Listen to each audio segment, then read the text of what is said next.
Indira Gandhi Bhavan 9A Kotla road, नई दिल्ली। जी हां, यह देश की सबसे पुरानी राजनीतिक पार्टी यानी कांग्रेस का नया पता है। कांग्रेस की पूर्व अध्यक्ष सोनिया गांधी और वर्तमान अध्यक्ष मल्लिकार्जुन खड़गे के साथ राहुल गांधी ने बुधवार को इसका उद्घाटन किया।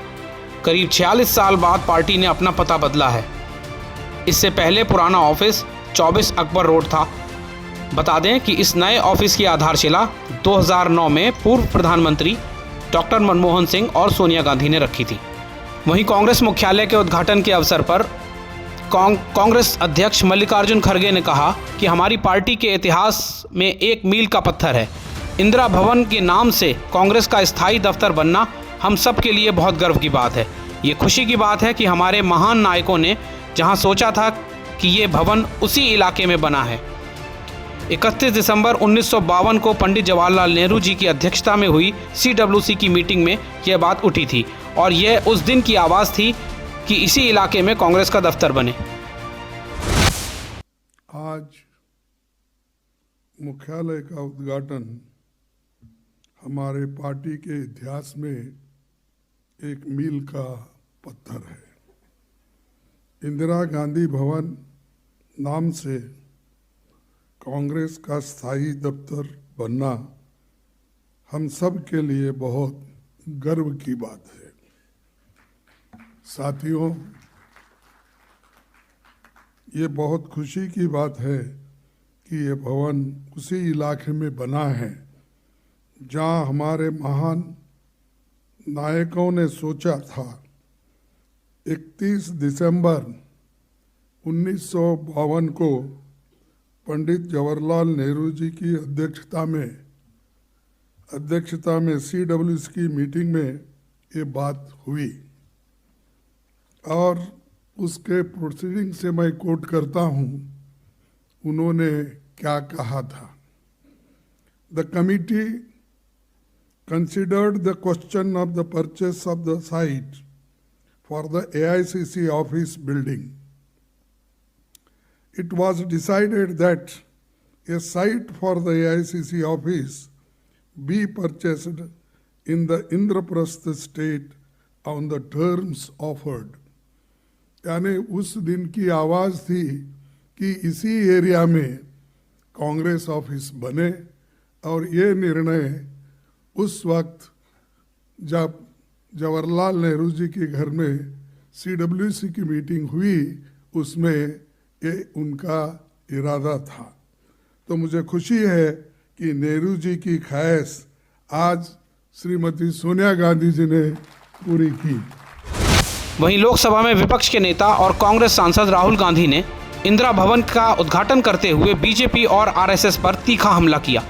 उन्होंने आरोप लगाया कि कांग्रेस और अन्य विपक्षी दल सिर्फ बीजेपी से ही नहीं बल्कि भारतीय राज्य से भी लड़ रहे हैं।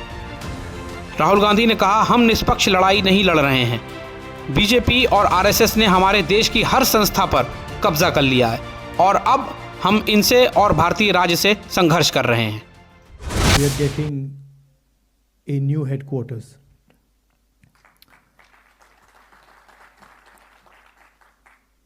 And we are getting a new headquarters at a very particular time. I think it's quite symbolic that yesterday, in a speech,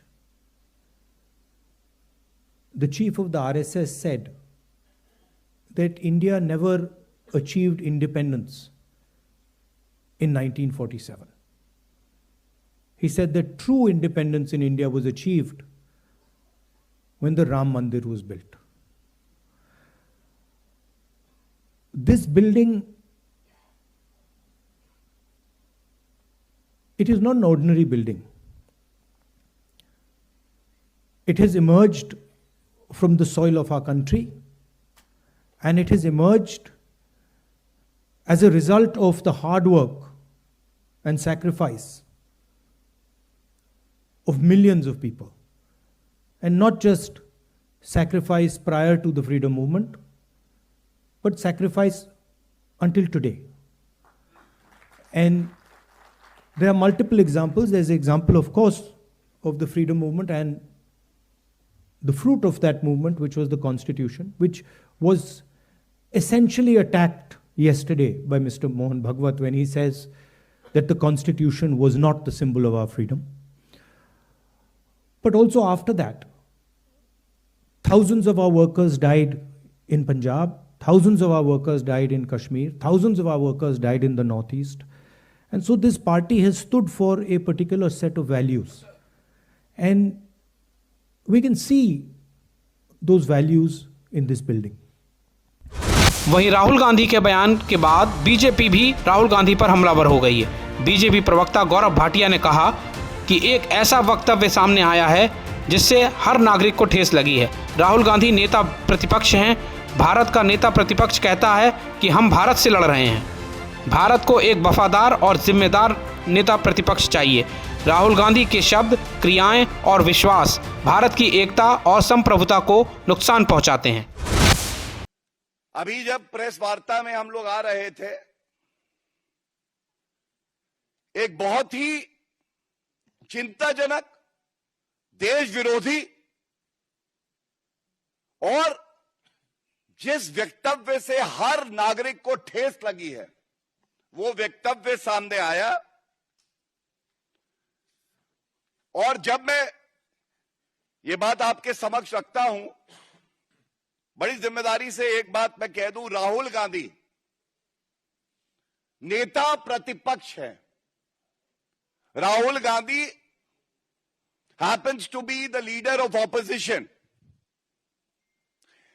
Rahul Gandhi, like any other member of parliament, has taken oath under the constitution to preserve and protect the integrity and sovereignty of our country. और बड़े दुख के साथ एक बात कहता हूं, राहुल गांधी का स्टेटमेंट अभी सामने आया है। मैं पहले राहुल गांधी का जो वक्तव्य है उसको कोट करते हुए, जिससे कि कोई ये ना कह सके कि शब्द इधर उधर हो गए, उनकी मंशा कुछ और रही होगी। और उसके बाद हमारे राष्ट्रीय अध्यक्ष जी ने किसी जिम्मेदार नागरिक की तरह एक एक्स पे पोस्ट डाली है, उसके आपके समक्ष रखना चाहूंगा। Rahul Gandhi says, and I quote, "We are now fighting not just the BJP, the RSS, but the Indian state itself."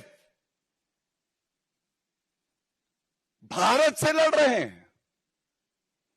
Rahul Gandhi ji नेता प्रतिपक्ष भारत के हैं। संविधान जिसकी शपथ ली है वो भारत का है, और नेता प्रतिपक्ष भारत का कहता है कि हम भारत स्टेट से लड़ रहे हैं। दरअसल कांग्रेस के नए कार्यालय के उद्घाटन के अवसर पर राहुल गांधी के बयान ने बीजेपी और कांग्रेस के बीच वैचारिक टकराव को और तेज कर दिया है। बीजेपी ने इसे भारतीय राज्य के खिलाफ और कांग्रेस की मंशा के प्रतीक बताया है, जबकि कांग्रेस ने इसे लोकतांत्रिक संस्थाओं को बचाने की लड़ाई के रूप में पेश किया है। राहुल गांधी के बयान और बीजेपी की प्रतिक्रिया ने भारत की राजनीति में एक बार फिर वैचारिक विभाजन को उजागर कर दिया है। जहां कांग्रेस इसे संविधान और लोकतंत्र की रक्षा की लड़ाई मानती है, वहीं बीजेपी इसे भारतीय राज्य और राष्ट्रीय अखंडता पर हमला करार दे रही है।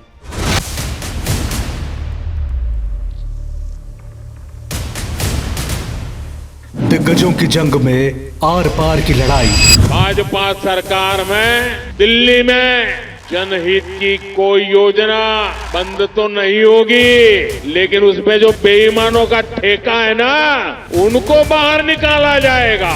मुद्दों का शोर, चुनावी राजनीति गहराई।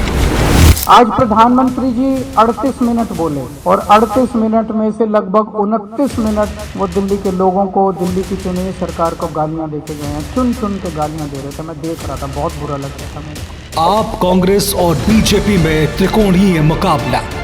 नेताजी को भांपने दिल्ली का वोटर चला। चुनावी संघर्ष के बदलते रंग, दिल्ली का मतदाता किसके संग।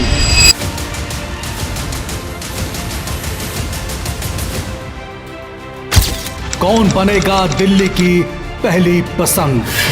देखिए दिल्ली विधानसभा चुनाव की महा कवरेज। दिल्ली के दिल में कौन, सिर्फ जनहितैषी पर।